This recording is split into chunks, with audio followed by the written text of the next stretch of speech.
తాకట్లో ఉన్న మీ బంగారాన్ని విడిపించి ఆ రోజు ఆన్లైన్ రేటుకి కొంటాం. Sharma gold company. గురుగారు నమస్కారం. గురుగారు జై వీరబ్రహ్మ జై గోవిందమాంబ జై. నమస్కారం తల్లి. గురుగారు, ఇప్పుడు పరిస్థితులు చూసుకున్నట్లయితే పహల్గాం ఘటన తర్వాత యుద్ధం వస్తుందా, ఎలా ఉంటుంది పరిస్థితి అనే క్వశ్చన్ మార్క్ అయితే అందరిలో కనిపిస్తోంది. అటు పాకిస్తాన్లో కూడా యుద్ధం వస్తుందేమో అన్న ఆలోచనతో అక్కడ నిత్యావసర వస్తువుల్ని కూడా ప్రజలు దాచుకుంటున్నటువంటి పరిస్థితి మనం చూస్తూ ఉన్నాం న్యూస్లో.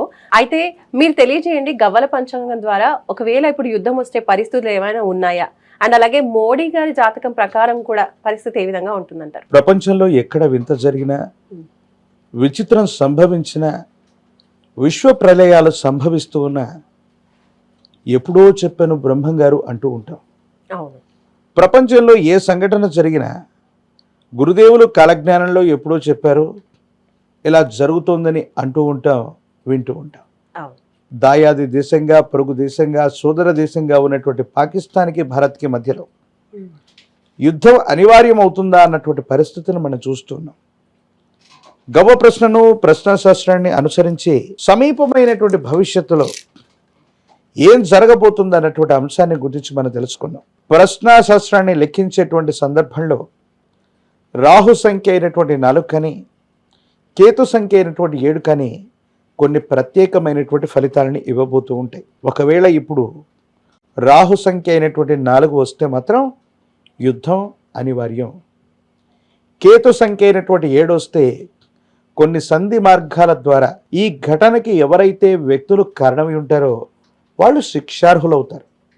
ఇక మిగతా గ్రహాలకు సంబంధించినటువంటి అంకెలు ఏవైనా వస్తే జరగబోయే పరిణామాల గురించి మనం తెలుసుకుంటాం. కానీ 4, 7 అన్నటువంటివి మాత్రం ప్రత్యేకమైనటువంటి ఫలితాలని నిర్దేశిస్తూ ఉంటాయి. గురుదేవుల యొక్క అనుగ్రహంతో ఏం జరగబోతుంది అన్నటువంటి అంశాన్ని గురించి ఇప్పుడు మనం తెలుసుకుందాం. శివాయ బ్రహ్మణే నమ, వీరబ్రహ్మేంద్ర స్వామినే నమో నమ. ఓం హ్రీం క్లీం శ్రీం శివాయ బ్రహ్మణే నమ, వీరబ్రహ్మేంద్ర స్వామినే నమ. మాతా గోవిందమాంబా సమేత వీరబ్రహ్మేంద్ర స్వామినే నమ. భద్రకాళీ సమేత వీరభద్రేశ్వర రక్ష రక్ష. జై వీరబ్రహ్మ జై గోవిందమాంబ జై. వచ్చినటువంటి ఫలితం 6. ఇది శుక్ర భగవానుడికి సంబంధించినటువంటి ఫలితం.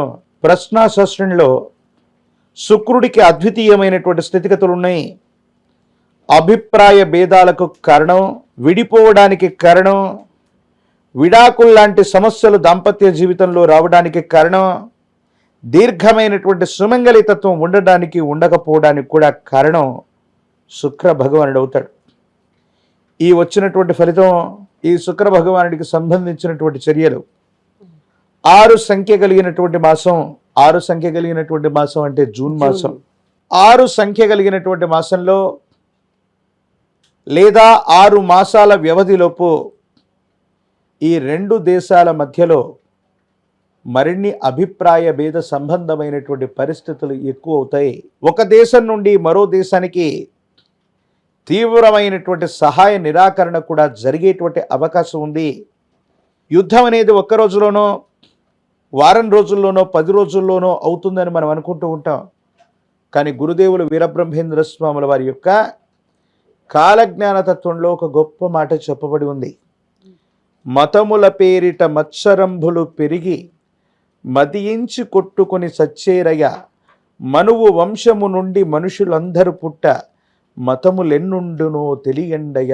పెహల్గాం సంఘటనలో, ఈ ఘటనలో మీరు ఏ మతానికి సంబంధించినటువంటి వ్యక్తి అని అడిగి మరి వాళ్ళ పేరుని, వాళ్ళకి సంబంధించినటువంటి మతాన్ని అడిగి మరీ సంహరించారు. అలాగే బంగ్లా సమీపంలో ఉన్నటువంటి సరిహద్దుల్లో బెంగాల్ ప్రాంతంలో గడిచినటువంటి 3-4 మాసాల క్రితం ఎవరు హిందువు, ఎవరు ముస్లిం అని చెప్పకూడని పదజాలం ఒకటి ఉంది. వాళ్ళ మర్మాంగాలను చూసి సుంతీలు చేయించుకున్నటువంటి వ్యక్తులు, వాళ్ళ మతానికి సంబంధించిన వాళ్ళు, మిగతా వాళ్ళ మర్మాంగాలను చూసి కూడా మనుషుల్ని చంపినటువంటి దాఖలాలు ఉన్నాయి. అందుకే ప్రపంచంలో మతం అన్నటువంటిది మనిషి యొక్క తలకెక్కింది. ఈ మతం పేరుతో మదించి కొట్టుకొని చచ్చిపోతారని స్వామివారు చెప్పినట్టుగా ఈ మతోన్మాద శక్తులు, చురకత్తులు మరిన్ని విస్ఫోటకరమైనటువంటి పరిస్థితులు మళ్ళీ 1-2 ఇలాంటి ఘటనలు పునరావృతం అయ్యేటువంటి అవకాశం ఉంది. ఒకవేళ యుద్ధం అంటూ వస్తే ప్రపంచ దేశాల నడుమ ప్రపంచం 2గా విడిపడ్డమో, ఈ 2 దాయాది దేశాలు పూర్తిగా సహాయ నిరాకరణ చేసుకోవటమో మరో గొప్ప ప్రపంచ యుద్ధానికి నాంది ప్రస్తావన అయ్యేటువంటి అవకాశం ఉంది. ఎందుకని చెప్తున్నారంటే బ్రహ్మంగారి యొక్క కాలజ్ఞానంలో ఒక గొప్ప మాట ఉంది. విశేషించి గాలిలో విషాన్ని కలిపేస్తారని, ఆ విషం వల్ల మనుషులందరూ కూడా చనిపోతూ ఉంటారని ఓ గొప్ప వాక్యం రాయబడి ఉంది. 7వ దిక్కు లేక సచ్చేరయ్య, గాలిలో విషమునే కలిపేరయ్య అంటే అణుబాంబుల యొక్క ప్రయోగం కూడా జరగబోతుంది.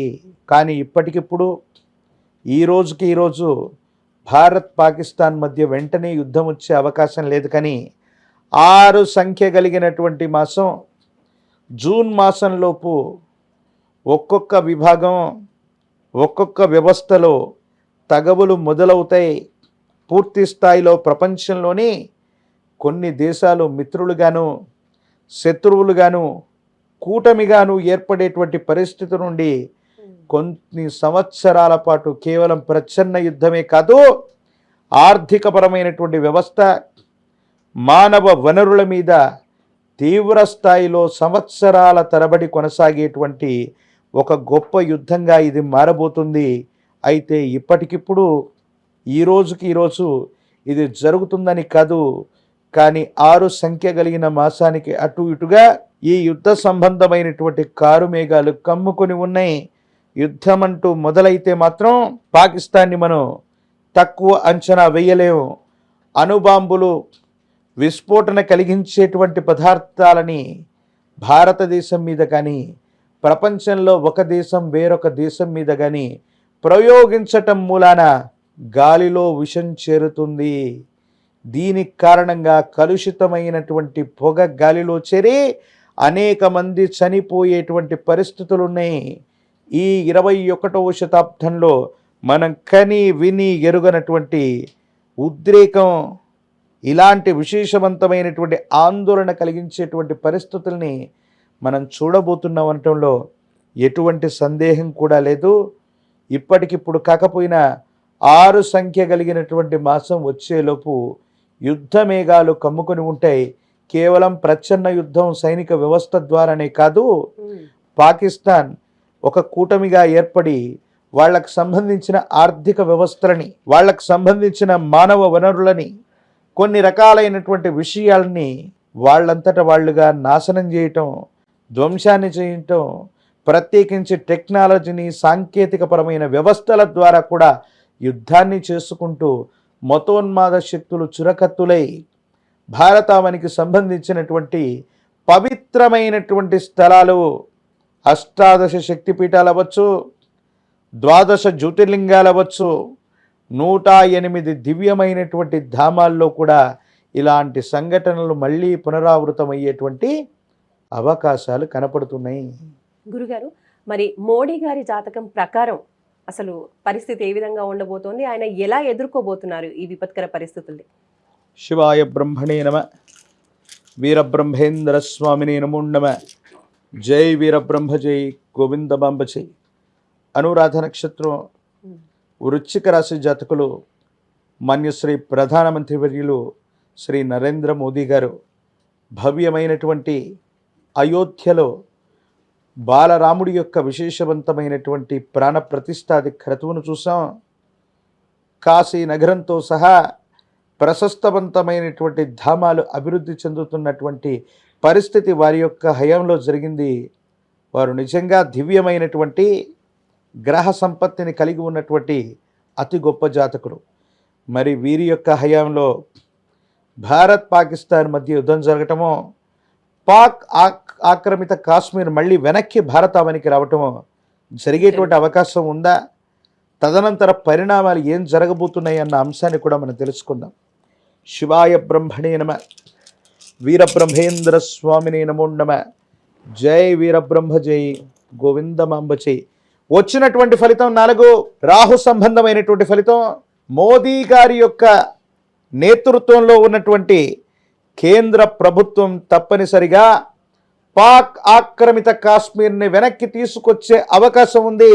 అవసరమైతే సర్జికల్ స్ట్రైక్ని, అంతకు మించినటువంటి ప్రచ్ఛన్న యుద్ధాన్ని, లేదా యుద్ధ సంబంధమైనటువంటి విషయాల్లో కూడా ముందుకు వెళ్ళడానికి ఏమాత్రం కూడా ఆలోచించేటువంటి అవకాశం లేదు. శ్రీ మోదీజీ గారి యొక్క నేతృత్వం, ప్రత్యేకించి వారి యొక్క జాతకంలో ఉన్నటువంటి ఈ విశేషవంతమైనటువంటి గ్రహగతులు భారతదేశాన్ని, భారత ఖ్యాతిని ఎక్కడో నిలబెట్టాయి. ఎవరికి అసాధ్యం అనుకుంటున్నటువంటి ఈ అంశం స్వతంత్ర భారతావని నుండి 7-8 దశాబ్దాలు దాటుతూ ఉన్నప్పటికీ కూడా పరిష్కారం కానటువంటి సమస్యలు ఎన్నో పరిష్కారం అయ్యాయి. కాశ్మీరం మొత్తం భారతావనిలో సింహభాగం కాబోతూ ఉంది. సమీపమైన భవిష్యత్తులో కోల్పోయినవన్నీ తిరిగి వచ్చేటువంటి అవకాశం శ్రీ మోదీజీ గారి యొక్క నేతృత్వంలోని భాజపా ప్రభుత్వం తప్పనిసరిగా చేసేటువంటి అవకాశం ఉంది. వారి జాతకంలోని గొప్ప యోగంగా మనం దీన్ని చెప్పచ్చు.